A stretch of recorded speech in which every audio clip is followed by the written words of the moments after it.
मैंने इन्फोसिस से ट्रेनिंग की, फिर 3.5 साल इन्फोसिस में काम किया और फिर फाइनली स्विच किया। तो ट्रेनिंग टाइम से लेकर 3.5 साल तक हर साल मुझे कितना इंक्रीमेंट हुआ, मेरी सैलरी कहां से कहां तक पहुंची, ये आज मैं आप सभी के साथ डिस्कस करने वाला हूं कॉर्पोरेट दोस्त के आज के इस वीडियो में। सो हेलो एवरीवन, मेरा नाम है रोहित, आप सभी का कॉर्पोरेट दोस्त having 10+ years of corporate experience, जिस दौरान मैंने काम किया इन्फोसिस, TCS, डिलॉयट और वेल्स फार्गो जैसी कंपनीज के साथ। तो आज के इस वीडियो से आप सभी को पता लगने वाला है कि इन्फोसिस में एक जो एवरेज एम्प्लॉई है वो ट्रेनिंग टाइम से 3.5 साल तक कितनी सैलरी से कितनी सैलरी तक पहुंच सकता है। क्योंकि मैं एक एवरेज एम्प्लॉई था तो उस हिसाब से ये डिटेल्स मैं आप सभी के साथ शेयर करूंगा। तो शुरुआत करते हैं इन्फोसिस की मैसूर ट्रेनिंग से। उस टाइम जो मुझे इन हैंड सैलरी मिलती थी वो थी 13,500 रुपीज। तो 4.5 महीने की जो मैसूर की ट्रेनिंग थी, इस टाइम हर महीने 13,500 रुपए ही सैलरी मिलती थी।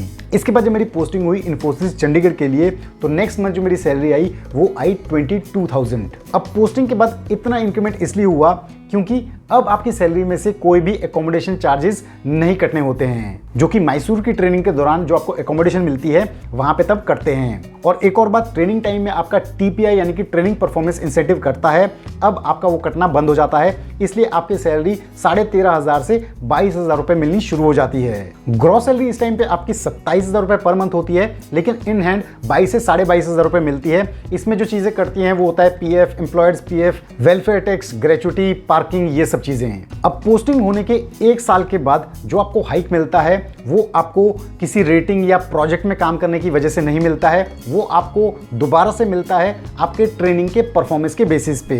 अब ट्रेनिंग टाइम में मैं एक हाई परफॉर्मर था, यानी कि ट्रेनिंग टाइम में जो मैंने परसेंटेज अचीव किया था वो 81 से 90% के बीच था। ट्रेनिंग टाइम के जो बैंड्स हैं इन्हें क्लियरली मैंने समझाया है अपने एक पुराने वीडियो में, जिसे आप ऊपर आई बटन पे क्लिक करके चेक कर सकते हैं। तो ट्रेनिंग में हाई परफॉर्मर होने की वजह से मुझे 1 साल के बाद 20% हाइक मिला, यानी कि 3,25,000 का जो मेरा पैकेज था वो 3,90,000 रुपए हो गया। यानी कि जो ग्रॉस सैलरी है वो पर मंथ 32,500 हो गई और इन हैंड 27,500 रुपए के करीब पैसे आने लग गए। तो यहां तक हमने बात की 1.5 साल की। 1.5 साल में मेरी सैलरी 27,500 तक पहुंच गई। अब इसके बाद 1 साल मैंने प्रोजेक्ट्स में काम किया और जो नेक्स्ट हाइक मिलना था वो मिलना था प्रोजेक्ट में काम करने की परफॉर्मेंस की वजह से।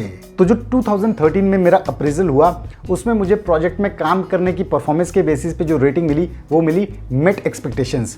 उस टाइम उसे कहा जाता था CRR2 रेटिंग। और इस रेटिंग के बेसिस पे जो एनुअल हाइक मिला वो मिला 8%। तो मेरा जो पैकेज था वो 3,90,000 से 4,21,000 हो गया और ग्रॉस मंथली जो सैलरी थी वो 35,100 हो गई और जो इन हैंड सैलरी थी वो लगभग 29,500 के करीब हो गई। अब यहाँ पे मुझे 2.5 साल हो चुके हैं।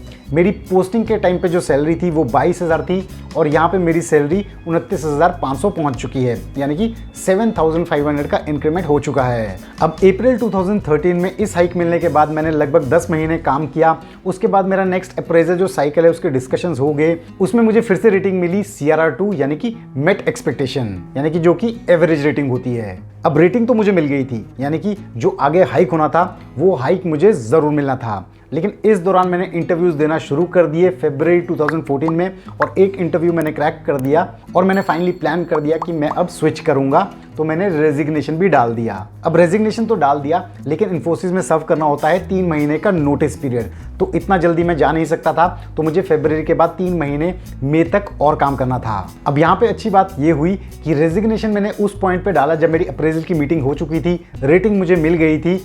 तो रेजिग्नेशन के बाद अब ये ऐसा नहीं कर सकते थे कि अप्रैल 2014 में जो मुझे हाइक मिलना है उसे कैंसिल कर दें। हाँ, अगर ऐसा होता कि मैंने अप्रेजल मीटिंग से पहले रेजिग्नेशन डाला होता तो मुझे नेक्स्ट हाइक नहीं मिलता। तो अप्रैल 2014 में जब मुझे कंपनी छोड़ने के लिए सिर्फ 1 महीना रह गया था तो मेरा लास्ट हाइक हुआ इन्फोसिस में, जो कि हुआ 8%। अब जो मेरा सैलरी पैकेज है वो 421 से 4,55,000 हो गया, यानी कि जो ग्रॉस मंथली सैलरी है वो 38,000 के करीब हो गई और जो इन हैंड सैलरी है वो 32,500 रुपीज के करीब हो गई। लेकिन इसमें एक नुकसान मेरा जरूर हुआ।